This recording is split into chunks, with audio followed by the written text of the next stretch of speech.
ქართული დელეგაციის წარმომადგენლები უკვე საფრანგეთში არიან, მათი ნაწილი უკვე სტრასბურგში იმყოფება, მათ შორის არიან როგორც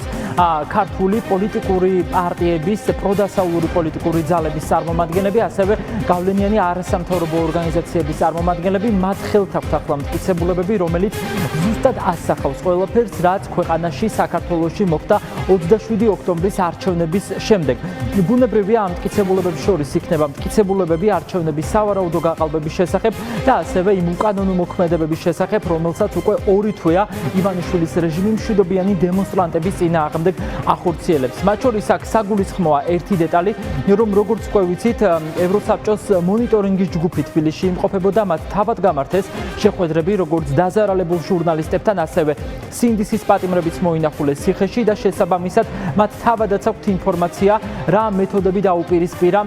არაღიარებულმა ხელისუფლებამ მშვიდობიან დემონსტრანტებს, რომლებიც უკვე 2 თვეა ქუჩიდან ითხოვენ ევროპული მომავლის დაბრუნებას და ასევე პოლიტპატიმრების გათავისუფლებასაც. ამ დელეგაციის შემადგენლობაში ასევე არის ყოფილი სახალხო დამცველი უჩან ანუაშვილი, რომელიც საუბრობს ადამიანის უფლებების ტოტალურ დარღვევაზე. ეს სწორედ ის საკითხია, რომელზეც ის აპირებს, რომ თავად საკუთარი ხედვები და ერთგვარი ანგარიში გაუზიაროს ევროპელ პოლიტიკოსებს ხვალ, თუმცა გარდა უჩან ანუაშვილისა, ასევე სხვადასხვა გავლენიანი ორგანიზაციის წარმომადგენლებიც იმყოფებიან ახლა სტრასბურგში, ისინი გვიყვებიან, მათი ნაწილი გვიყვება, რომ ხვალ მათი მთავარი სათქმელი სწორედ ის იქნება, თუ რას უპირისპირდებიან ახლა საქართველოს მოქალაქეები და როგორი პასუხი მოდის არაღიარებული რეჟიმისგან. ბუნებრივია, ამ განხილვაში მთავარი სათქმელი იქნება ადამიანის უფლებების ტოტალური დარღვევის ფაქტები და ასევე პოლიტპატიმრების გათავისუფლების საკითხი და ბუნებრივია ამ პოლიტპატიმრების გათავისუფლების საკითხზე მსჯელობისას ერთ-ერთი მთავარი საკითხი იქნება ჟურნალისტების წინააღმდეგ დაწყებული რეპრესიები, ძალადობა, გამოუძიებელი საქმეები და ამ დრომდე პასუხისგების გარეშე დარჩენილი მოძალადეებიც. ევროპული ასამბლეის მონიტორინგის ჯგუფის წევრები იყვნენ, საქართველოსზე მოხსენებლები იყვნენ საქართველოში, ასევე იყო წამების საწინააღმდეგო კომიტეტი იანვარში ჩამოსული საქართველოში და ადამიანის უფლებათა კომისარი. ძალიან მნიშვნელოვანია, სწორედ ეს ყველა ვიზიტი განხორციელდა საპარლამენტო ასამბლეის ხდომის წინ,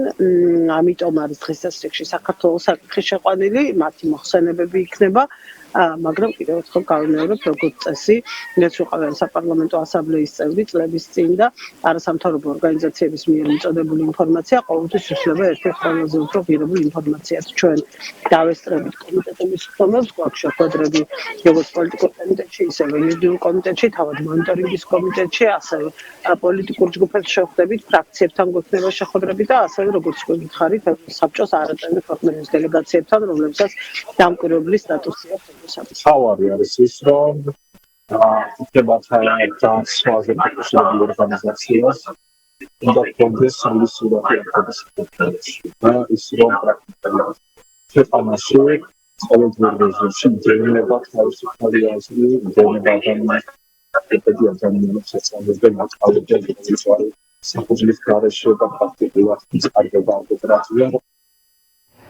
ევროსაბჭოს ადამიანის უფლებათა კომისარმა, დაცვის კომისარმა ჯერ კიდევ გუშინ დაწერა, რომ ის თავად არის შეშფოთებული იმ მოქმედებებით, რომელსაც ახორციელებს ივანიშვილის რეჟიმი მშვიდობიანი დემონსტრანტების და მათ შორის ჟურნალისტების მიმართაც, ამიტომ სავარაუდოა, რომ ის ანგარიში, რომელიც მომზადებული აქვს მონიტორინგს, იქნება საკმაოდ მწვავე. ეს ანგარიში ასახავს სწორედ ტოტალურად საქართველოში ადამიანის უფლებების დარღვევის ფაქტებს. რატომ არის მნიშვნელოვანი ევროსაბჭოში გამართული დებატები საქართველოს შესახებ უფრო იმ ფონზე, როდესაც ხვალ არის ზამთრის პირველი სესია სტრასბურგში. ეს საყურადღებო და მნიშვნელოვანია იმ კუთხითაც, რომ საქართველო არის სწორედ ევროსაბჭოს წევრი ქვეყანა და როდესაც რომელიმე სახელმწიფო იღებს პასუხისმგებლობას, რომ გახდეს ევროსაბჭოს წევრი, ის ავტომატურად იღებს პასუხისმგებლობას, რომ შეასრულოს ამავე საბჭოს მიერ გაცემული რეკომენდაციები. ამიტომ თბილისში ახლა ელოდებიან სწორედ ამ რეკომენდაციებს, როგორი იქნება, რა ტიპის რეაგირება იქნება ევროსაბჭოს იმ უმძიმეს ფაქტებზე, რომლის შესახებაც თავადაც უკვე ინფორმირებულები არიან და მეორეს მხრივ საუბრობენ, რა მექანიზმი შეიძლება ამოქმედდეს იმ შემთხვევაში, თუ რომელიმე რეკომენდაციას არაღიარებული ხელისუფლება არ გაითვალისწინებს. ევროსაბჭო არის ერთადერთი ევროპული ორგანიზაცია, რომლის წევრიც არის საქართველოს, სამწუხაროდ ჩვენ ჯერ არ ვართ ევროკავშირის წევრები და ყველაფერი, რაც ხდება ევროსაბჭოს ფარგლებში და ევროსაბჭოს ეგიდით, არის სავალდებულო ჩვენი ქვეყნისთვის შესასრულებლად. ევროპასაბჭოს საპარლამენტო ასამბლეის მიერ მიღებული რეზოლუციები და გადაწყვეტილებები ასევე სავალდებულოა. თავის დროზე, როდესაც რუსეთი არ დაემორჩილა მათ ამ გადაწყვეტილებებს, ამას მოყვა სწორედ მათი რუსეთისთვის ჯერ ხმის უფლების შეჩერება, შემდეგ უამრავი სხვა პრობლემა, ასევე მოგეხსენებათ, რომ ევროსაბჭოს მიერ მიღებული ადამიანის უფლებათა კონვენციის ქვეშ არის სწორედ ევროსტრასბურგის სასამართლო, ვენეციის კომისია მისი სტრუქტურული ერთეულია და შესაბამისად ბევრი ისეთი ინსტრუმენტი და ინსტიტუტი მუშაობს ევროსაბჭოს ქვეშ და ეგიდით, რომლის დოკუმენტები, რომლის წიაღში შექმნილი რეკომენდაციებიც ქვეყნებისთვის არის უმნიშვნელოვანესი, ხშირად სავალდებულოც წინააღმდეგ შემთხვევაში უბრალოდ ხდება შეჩერება ან საერთოდ დაკარგვა ამ წევრობის და სტატუსის.